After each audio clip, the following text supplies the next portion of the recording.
Hello friends, tax filing school के इस video में आपका स्वागत है। दोस्तों, असेसमेंट ईयर 2024-25 का आईटीआर फाइल करने का ड्यू डेट खत्म हो गया है। तो अब अगर आपको आईटीआर फाइल करना है तो अपडेटेड रिटर्न के जरिए आप फाइल कर सकते हो, जिसको आईटीआर यू भी कहा जाता है। अब इससे रिलेटेड क्या रूल रेगुलेशन है, कितना पेनाल्टी लगता है, कौन फाइल कर सकता है, नील फाइल होगा या नहीं होगा, रिफंड मिलेगा या नहीं मिलेगा, इन सब चीजों को हम इस वीडियो में जल्दी से डिस्कस करेंगे। जो भी पॉइंट हम यहाँ पर डिस्कस करेंगे उसका एग्जाम्पल भी बताते जाऊंगा ताकि चीज आपको ठीक से समझ में आ जाए। सबसे पहले हम ये जानते हैं कि आईटीआर यू हम कब तक फाइल कर सकते हैं। जैसे कि अभी असेसमेंट ईयर 2024-25 है, तो रूल के हिसाब से जब असेसमेंट ईयर खत्म हो जाएगा तो उसके बाद 2 साल तक के अंदर आप आईटीआर यू फाइल कर सकते हो। मतलब असेसमेंट ईयर 2024-25 का रिटर्न आप 31 मार्च 2027 तक फाइल कर सकते हो। ठीक है, क्योंकि 31 मार्च 2025 को हमारा असेसमेंट ईयर खत्म होता है, तो उसका जो 2 साल होता है वो 31 मार्च 2027 होता है। अब कब तक फाइल कर सकते हैं ये तो पता चल गया। अब कौन फाइल कर सकता है, क्या कंडीशन है, वो भी हम जल्दी से जान लेते हैं। मान लीजिए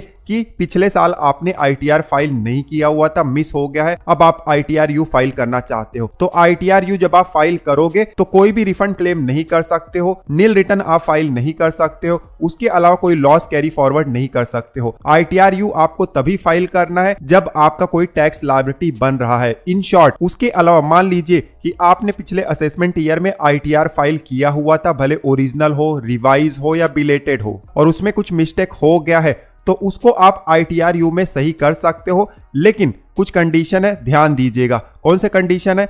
आप अपने इनकम टैक्स लायबिलिटी को कम नहीं कर सकते हो। उसके अलावा अगर कोई रिफंड आप सोच रहे हो कि पिछले बार कम क्लेम किया हुआ था, यहां पर अब बढ़ाकर क्लेम कर लूं, तो वो भी आप बिल्कुल नहीं कर सकते हो। कोई लॉस यहां पर आप बढ़ाकर क्लेम नहीं कर सकते हो। इन शॉर्ट, यहां पर भी वही रूल अप्लाई होता है। कोई टैक्स लायबिलिटी अगर एडिशनल बन रहा है जो आपको गवर्नमेंट को देना पड़ेगा, तब आप आईटीआर यू फाइल करो, अदरवाइज आपको आईटीआर यू फाइल नहीं करना है। उसके अलावा कुछ स्पेसिफिक कंडीशन भी है। मान लो सेक्शन 132, 133 के तहत सर्च एंड सीजर का ऑपरेशन चल रहा है या आपका क्वेश्चनिंग चल रहा है इनकम टैक्स डिपार्टमेंट में, तब भी आप आईटीआर यू फाइल नहीं कर सकते हो। ठीक है, अब एक बहुत इंपॉर्टेंट सवाल काफी बार पूछा जाता है कि हमें आईटीआर का काम लग गया है, क्या हम आईटीआर यू फाइल कर सकते हैं ताकि आईटीआर का कॉपी मिल जाए? तो इसका जवाब है, अगर आपका इनकम बेसिक एग्जेम्पशन लिमिट से ऊपर है तब आप आईटीआर यू भरोगे तो आपको पेनाल्टी लगेगा, तब आप आईटीआर यू फाइल कर सकते हो। बिना पेनाल्टी के, बिना टैक्स लायबिलिटी के आईटीआर यू फाइल नहीं होता है। ठीक है, एक चीज का ध्यान देना है, आईटीआर यू अगर आप फाइल करते हो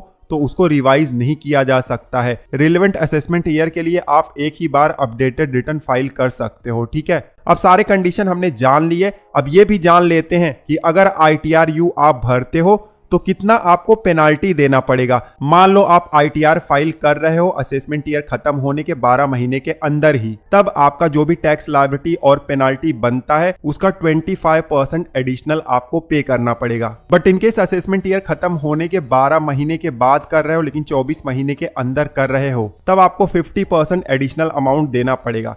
मतलब 100 रुपया टैक्स और पेनाल्टी प्लस आपको 50% एडिशनल, तो 150 हो जाएगा। ठीक है, तो अपडेटेड रिटर्न से रिलेटेड जो इंपॉर्टेंट इंफॉर्मेशन था वो तो हमने दे दिया, लेकिन प्रैक्टिकल किस तरीके